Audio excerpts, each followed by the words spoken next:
بسم اللہ الرحمن الرحیم۔ بھارت میں کشمیری 3 طلباء کے پاکستان کی جیت پر جشن منانے پر ان کو ایسی سزا دی گئی۔ جب آپ لوگ اس واقعے کی مکمل رپورٹ سنیں گے تو آپ کی آنکھیں بھی رو پڑیں گی۔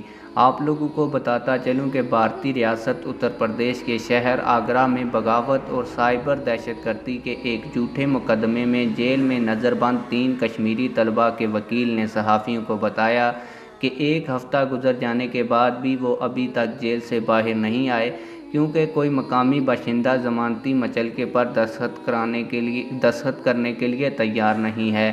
کشمیر میڈیا سروسز کے مطابق تینوں کشمیری طلباء کو، جن کی عمریں 20 سال کے آس پاس ہیں، 28 اکتوبر 2021 کو متحدہ عرب امارات میں T20 عالمی کپ کے ایک میچ میں بھارت کے خلاف پاکستان کی جیت پر خوشی کا اظہار کرنے پر گرفتار کیا گیا تھا۔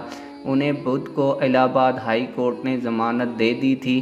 انجینئرنگ کے طالب علم شوکت احمد گنگائی کو کالج کے 2 دوستوں ارشد یوسف اور عنایت الطاف شیخ کے ہمراہ میچ کے بعد واٹس ایپ اسٹیٹس تبدیل کرنے اور پاکستان کے حق میں نعرے لگانے کے الزام میں گرفتار کیا گیا تھا۔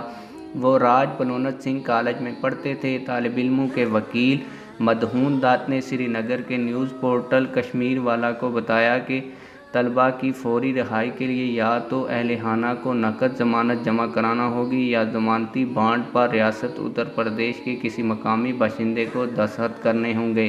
انہوں نے کہا کہ ہمیں گزشتہ روز پیر کو ضمانت کے حکم کی مصدقہ کاپی ملی، جو آج مجسٹریٹ کی عدالت میں پیش کی گئی۔ مجسٹریٹ عدالت ضمانت کی رقم طے کرے گی۔ انہوں نے کہا کہ مسئلہ یہ ہے کہ تینوں کے اہل خانہ بہت غریب ہیں، وہ نقد ضمانت جمع کرانے کی پوزیشن میں نہیں ہیں، اس لیے ان کی رہائی میں کچھ وقت لگے گا، کیونکہ اتر پردیش کا کوئی مقامی باشندہ ان کی طرف سے ضمانتی بانڈ پر دستخط کرنے کے لیے تیار نہیں ہے اور ہمیں کشمیر سے بانڈز کی تصدیق کرانا ہوگی۔